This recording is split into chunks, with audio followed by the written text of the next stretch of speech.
So let us take few more question and answer in data structure and algorithm. Define the following: AVL tree, thread, heap, binary search tree. What is AVL? AVL actually it has got its name from those who proposed it. AVL. So this is a height balanced tree. An AVL tree is a binary search tree, so it is essentially a BST only, in which the height of the left and right subtree of the root, height of the left and right subtree of the root differs at most by 1, and in which the left and right subtrees are again AVL. They are again AVL trees only. So with each node of an AVL tree is associated, we call it as a balance factor. That is left high equal or right high. So accordingly, respective as the tree or left subtree has height greater than, equal to, or less than that of the right subtree. So the definition does not require that all leaves be on the same adjacent levels. For example, these are the example of your AVL tree, and we can see that the difference of the left and right subtree of the root, if you take this, then this is the left subtree, this is the right subtree. So left and right subtree, they differ at most by 1. That is, either they will be -1, 0 or 1. If at all they become 2, 0 or -2, then you have to make this tree balance. This is AVL tree. Now thread. We are talking about the threaded binary tree actually. So by changing the null values or null lines in a binary tree to special links called threads, it is possible to perform the traversal, insertion and deletion without even using the stack or recursion. So this is a huge improvement in the efficiency. If we are not able to, or if we don't need any stack, we can do these operations, perform this operation just by having some backlinks or the address of the previous node.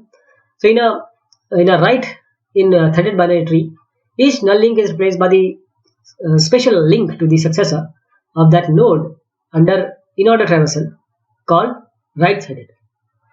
And using these right threads, we shall find it easy to do an in-order traversal of the tree, since we need only to follow an ordinary link, either an ordinary link or the thread to find the next node to visit. So you don't need these. So if we replace this null, say null with the each null left link by a special link to the predecessor of the node, known as the left threaded under in-order traversal, the tree is known as left in threaded binary tree. If both the left and right threads are present in the tree, this one like right one, so this is actually left one, and you can assume this to be right one. So if both the left and right threads are present in tree, it is known as the fully threaded binary tree. Fully threaded binary tree. Then we come to heap. So heap is a binary tree, and that binary tree with a key in each node, such that all the leaves of the tree are on 2 adjacent levels, and all leaves on the lower level occur to the left, and all levels except possibly the lowest are filled.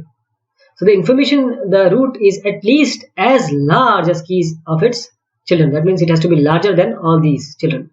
And the left and right subtrees, they are again following these rules. So they are again heaps. For example, this is a heap. Okay. It's just an example of heap. If you can have numbers, then it would be very good. But how I'm going to number it, say 1, and then 2, 3, 4, 5, 6, 7, 8 and 9. You see, these are, if you consider it to be an array, you can find 1 here, 2 here, 3 here, and 3 here, 4, 5, 6, 7 and 8 here, and 9. Now we come to BST. This is the most popular one. It is a tree that is either empty or in which each node satisfies a key that has a key that satisfies the conditions like this. All keys in the left subtree of the root precede the key in the root. The key in the root precedes all key in the right. The left and right subtrees of the root are again BST. What I mean to say is, all the members, I'll just try to make it simpler for you. The node or the root is higher than the left subtree, and all the members in the right subtree, they are higher than the root. And this goes for every root. Say, this is the root because this is the root for this right subtree. 17 is less than 20 and 22 is greater than 20. This is the binary search tree. So if you do a traversal of BST, you'll get an ordered list. Write an algorithm for searching a key from a sorted list using binary search technique. So this is the binary search technique. We have done it already. So I'll just skip it. Now let us come to graph, adjacency matrix, adjacency list, hash function, sparse metric, reachability matrix. So a graph consists of two sets. It is written by you can write it like this: G is equal to V comma E, where this V it consists of finite number of empty set of vertices, finite non-empty set of empty vertices. Vertices mean more than one vertex is known as vertices. And E, this is a set of pair of, it is a pair. Okay, in couples you write it. So E is a set of pairs of vertices. These pairs are called edges. Adjacency matrix and adjacency list, these two are the method or representation techniques for a graph. So adjacency matrix, it is again, matrix is a representation of a graph, and it is a two-dimensional n by n array. What is this n? N are the number of vertices, and the property is that aij equal to 1 only if and only if vi and vj exist for a directed graph in this graph. So if aij equal to 0, that means there is no edge from I to j, there is no edge from vi to vj. Then adjacency list, another representation of the graph. The n rows of the adjacency matrix are represented as a n list. So there is one list for each vertex G. So the nodes in the list represent the vertices that are adjacent from vertex I, and it uses less space than the adjacency matrix, of course. Hash function, hashing. This is very important when we want to access the element or keys, in a faster manner. It actually accesses in the order of one time, so constant time. So a hash function is simply a mathematical formula like division, modular division, or you can say squaring and taking the middle one. Or there are various hashing functions, and this is simply a mathematical formula that manipulates the key in some form to compute the index for this key in the hash table. So in general, we say that a hash function H maps to the universe U of the keys into the slots of hash table. So this process of mapping key to appropriate slots in a hash table is known as hashing. Sparse matrix, m by n matrix, as you can see here. This is m by n matrix. It can be square also. It is said to be a sparse matrix if most of its elements are 0. As you can see, this is just a diagonal matrix. So you have only this principal diagonal as 1. Other members are 0. So matrix which is of this form is known as a sparse matrix. And a matrix which is of not this form, that is, there are not enough number of zeros, or you have actual values here and few zeros. Those matrices are known as dense matrix. Then we have reachability matrix or path matrix. So let G be a simple directed graph with n nodes. V1 to Vm are the vertices. The reachability matrix of G is the m square matrix. Please understand it is a square matrix which follows this criteria, that is, you will place 1 if there is a path from Vi to Vj, or otherwise 0. This is reachability matrix. Next is explain various graph traversal schemes and write their merits and demerits. As we have covered it already, there are two main types of graph traversal schemes. These are the depth first and breadth first, and we'll see the merits and demerits now. First of all, we'll try to understand that graph traversal scheme. In certain problems, we wish to investigate all the vertices in a graph in some systematic order. How we are going to investigate the vertices or travel the vertices? So in a graph, we often do not have any vertex single out as a special. Like in tree, we already always have a root from where we can start. Therefore, the traversal may start at any arbitrary vertex. So the famous methods these are depth first and breadth first. So in depth first, what we do, uh, this is roughly analogous to the pre-order traversal of a order tree. What pre-order is? Pre-order traversal of a tree is first we check out the or traverse the root. Then we go to left subtree. Then we reach the we access the or traverse the right subtree. So suppose that the traversal has just visited say a vertex. Or let W0 to Wk be the vertices which are adjacent to V. Then we shall next visit to W0 and we'll keep all others these waiting. So after visiting this W0, we traverse all the vertices to which it is adjacent before even returning from to W1 to Wk. Then breadth first search. It is again very analogous to level by level traversal of order tree, as you have seen in heap tree. We first take all the levels. First level is complete, then we will go to the next level. So if the traversal has just visited a vertex V, say, then we visit all the vertices adjacent to V, putting the vertices adjacent to these in a waiting list to be traversed after all the vertices adjacent V has been visited. That is why we use in breadth first traversal queues, not stack. Okay, that is why, because we are making a queue here so that we can add and later we can remove. And add at one end, remove at another end. So this figure shows the order of visiting the vertices of one graph under both BFS and DFS. So let me tell you first how we are going to traverse it using the depth first travel. So we start with 1. What is adjacent to 1? This is 2. So we write 1, 2. Then, as I said, we'll go to the next one, which is connected to 2. So that is 3. Okay. Now 3 is connected to what? 4. We'll not see what 1 is connected to, what 2 is connected to, but we'll first complete this cycle. So 1, 2, 3, 4. Now it is done. 1, 2, 3, 4 is done. Now what? We have already visited 2, but we have not seen 2 is connected to what or which node. Now we know that this is complete, so we'll leave this. We come back to 2 and we see that 5 is connected. So we write 5 here. Now we'll not leave it here. We'll see to which node this 5 is connected. So 5 is connected to 6. Again we write 6. Then we don't stop here. We see to which 6 is connected. So we go to 7. Then 7. Then we go to 8 because this cycle has to go on like a pre-ordered traversal of an ordered tree. So we go to 8. But after 8, there is no more node to which 8 is connected. So only 1 is left. Then we come back to 1. We have traversed 3. We have traversed to all the link or the path. Then we come back to 1 and we see that 9 is connected. So we write 9. This is the depth first. Then we come to breadth first, and this is quite simpler. We come to 1.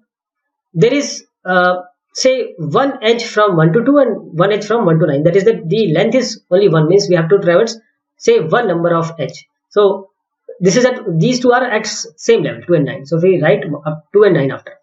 Then we see the two edges, how many edges we have to traverse or how many nodes we have to traverse. We see that 3 and 5, 3, 5 and 6. These are same level. We have to jump to 2 nodes, or we have to pass through 2 nodes to reach this. So we write 3, 5, 6. This is done. Now we come to the next level, that is 4, 7. These are at similar level because we have to 1, 2 traverse 3 nodes to reach 4. So we write this 4 and 7. And now 8 is only remaining, so we write 8. This is the breadth first traversal.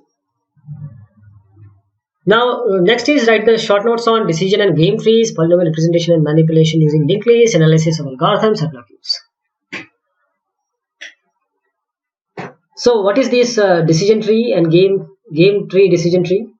So a decision tree is a diagram that represents conditions and actions sequentially, and thus shows which condition to be say considered first and second and so on.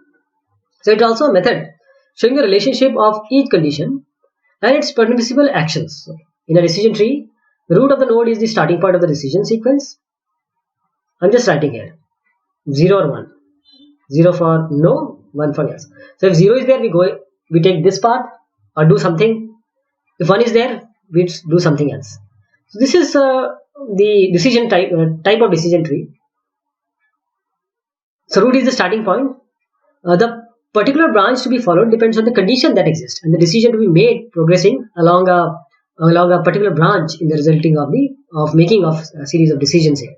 So node of a tree represent the conditions. Even this also can have a condition. This also can have conditions. Like try to imagine tic-tac-toe, how you play that. So an interesting application of this tree is playing games such as tic-tac-toe, chess, etc. So we can picture the sequence of possible moves by means of game tree, in which the root denote the initial situation and the branches from the root denote the legal moves that the first player could make. And at the next level, the branches correspond to the legal move that the second player in the situation can make. And with branches from vertices at even levels denoting moves by the first player and from vertices at the odd levels denoting moves by the second player. This is an example. Okay, this is by first player, this is by second player. Okay, so there are various options, various branches which makes the game possible. Then circular queue. What is a circular queue? You have known the queue. Now a more efficient queue representation of that queue is obtained by regarding the array as circular. How? You know what happens? Let me tell you. If this is the queue. So what happens if the possibility is that we can add here, or we can remove from here, we can add here. So when you are adding, it's okay, but when you are deleting, these areas or these memory spaces cannot be used again. How can you use it? Because in queues, only insertion is allowed at one end and deletion allowed at one end and insertion allowed at one end. So for that, what we can do, front will always point one position counterclockwise from the first element in the queue. So we make front to rear when it happens. If and only if the queue is empty. So if the queue is empty, initially we have this, say, front is equal to rear equal to 1. In order to add an element, it will be necessary to move rear one position clockwise. So that way we use this front plus 1 mod n, and first here would be rear plus 1 mod n. So what we are trying to do is we are just trying to fill in these gaps by pointing or making this as the insertion point. Okay. Now the next question is, what is the smallest value of n such that the algorithm whose running time is 100 n square runs faster than an algorithm whose running time is 2 to the power n on the same machine. See, 2 to the power n is always higher, but let us check for 100 n square. What we have to find is, we have to find that if this is fn, this is our fn 100 n square, and gn is equal to 2 to the power n. So 100 n square in this 2 to the power n should be greater than 100 n square. It is quite easy. What you have to do is, I'll tell you the hint. You have to take the log of both sides. Say 100 n square and then log of 2 to the power n. I always take log. So this will be n because the base is 2. This will be around say log 100 plus 2 log n. And log 100 is around 6.64, that you can take as 7. So this will be 7 plus 2 log n. Now you can just replace the value, and if you put the value as 15, you will get that this condition becomes true. So this is how you do it. To explain any three methods of representing polynomials using arrays, write which method is most efficient for representing the following polynomials. And there are three methods of representing the polynomial using arrays. First is, if maximum value of the exponent of a polynomial is m, then we define an array of size m plus 1 and store coefficient in the corresponding index position as exponent. Like if you want to place 2x square, so what you're going to do is, the maximum value of the exponent of a polynomial, if it is 1, so what is this? That is 2. We define an array of size m plus 1. What is this? M, that is 2, so we define the size as 2 plus 1, that is 3. This is of 3 size. This is, you can see 3 blocks here, and we store coefficient in corresponding index position as exponent. So you see that these are the value. This is what we are placing it here, and you can also have one-dimensional array which is used to store exponent and the coefficient alternatively. For this 2x square, this is the coefficient 2 and the power is 2, that is the x square. Then for this, you can consider it to be x to the power 0 into 1. So coefficient is 1, power is x to the power 0. So you now knew that how we are going to write it. In previous case, what did this is straightforward. But in the previous case, what we did, say this was 2x square, then you don't have anything for 1, so this is 0, and for the last one, this is x to the power 0 and coefficient is 1. So we placed 1 here, 0 here, and 2 here. And in this case, what we did, we just took the coefficient 2 and power 2, 2, 2, coefficient 1, power 0, so 1, 0. These are the way of representation. And the third type of representation is we use two array or one dimensional array of structures, one for storing exponents and other for coefficient. Means 2x square can be written as these are the coefficient and these are the exponents. So the size of the array is 2 to the power n, where n is the 2 into n, sorry, where n is the number of elements in polynomial. So the second and third methods, these are efficient methods. For say we want to store this, we have questions. These are the questions. So we have to store these. So how are you going to store this? In method 1, there is a requirement of 101 integer locations, as we have seen that for m you have to, this is m, so x to the power 100. So highest power is 100, so you need 100 plus 1, that is 101 integer locations. And for this, second part of the question, for this polynomial, any one of the representation can be used, any of these type, any of these three type. But method 1 will be the best, as there is only one coefficient which needs to be stored. So there are no gaps in the exponent, as the entire array will be filled with the coefficient. Devise a representation of a list where insertions and deletion can be made at either end. Such a structure is called a DQ, double-ended queue. Insertions and deletion can be made at either end. In normal queue, insertion can be made at one end and deletion can be made at another end. So write functions for inserting and deleting at either end. So there are various types of representation for DQ. So we'll assume that DQ is maintained by a circular array. We call it as DQ with pointer front and rear, which point to the two ends of the queue. So we assume that the element extends from left to the right, and the condition which is front equal to null will be used to indicate the DQ is empty. So this is how we do it. This is the deletion and this is the insertion. So this explanation is straightforward. We have done a lot of question like this. I hope you'll be able to understand it by yourself. So I leave it an exercise for you. Next is write a binary search algorithm to trace or to search 91 in the following list. So what is the limitation of binary search? Binary search, the limitation is the number should be in order, means they should be in ascending order or descending order. But in normal case, we want them to be in ascending order. So if these are the numbers, let us see how we are going to binary search these numbers. So the idea is, first what we are going to do is, we'll place them in an array. So these are the index 0, 1, 2, 3, 4, 5. These are the index of the array, and the values are here, okay, from 13 to 91. So we begin with a low, and we have to use this low and high as the index. So low is 0, high is what, 5. First, what we are going to do, we have to find the mid, that is 0 plus 5 by 2. So 0 plus 5 by 2, that is 5 by 2 is 2.5. We'll take integer, so it will be 2. So what is the a mid? This 2 is the mid. So what is a mid? It is equal to 62. Is it equal to 91?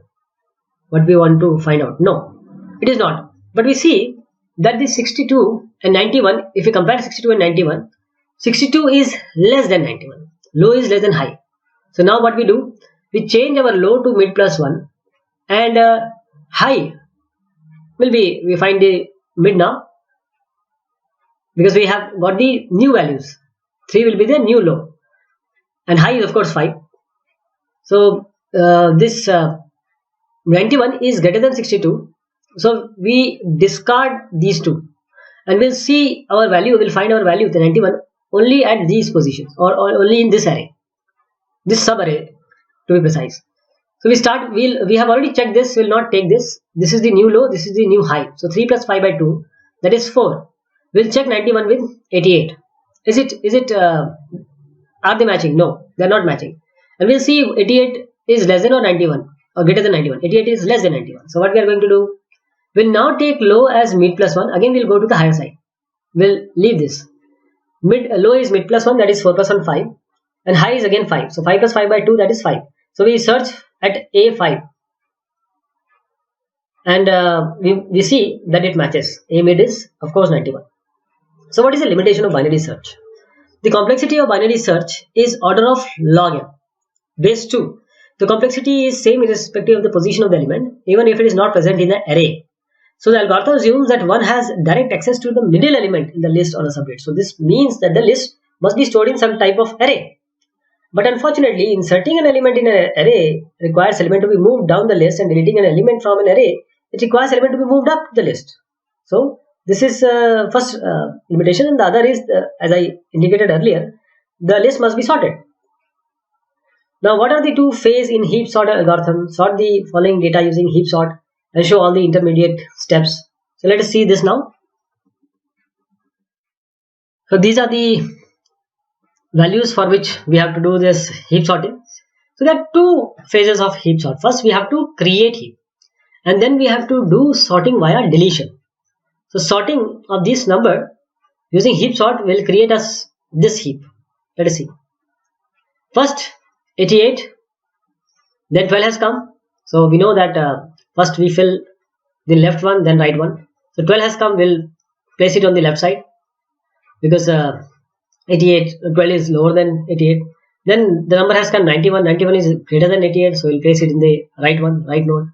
Then 23 has come, so we'll place it left to the 12, because next we have to fill 23. But here 23 cannot be placed here.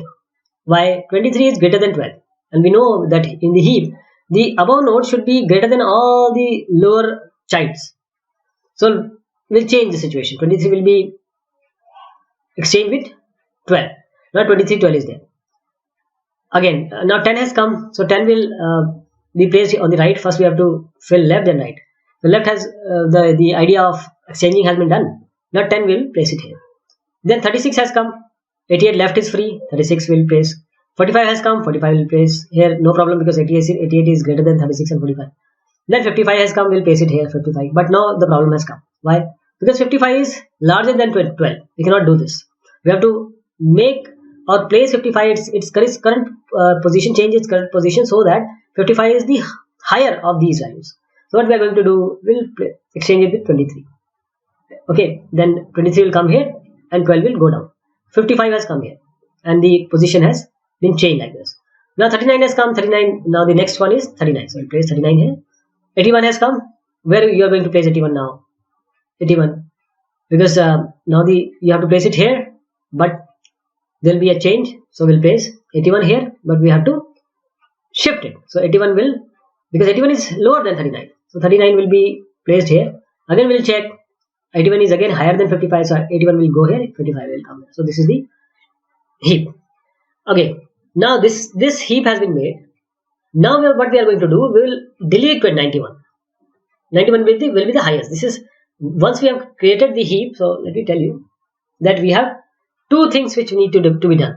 First was creating a heap. So we have just created a heap. Now we have to sort by deletion. So we have to delete what we are deleting.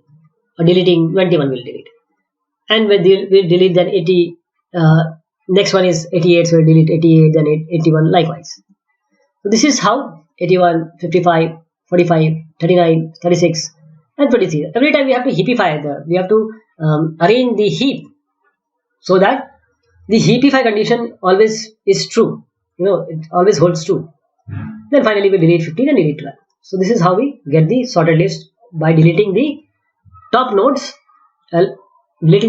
always, and then again making this tree as a heap. This is a lot of effort. This is the final list we can get. You can try it by yourself. So thank you so much. We have taken a few more questions and we'll be taking more. Thank you so much.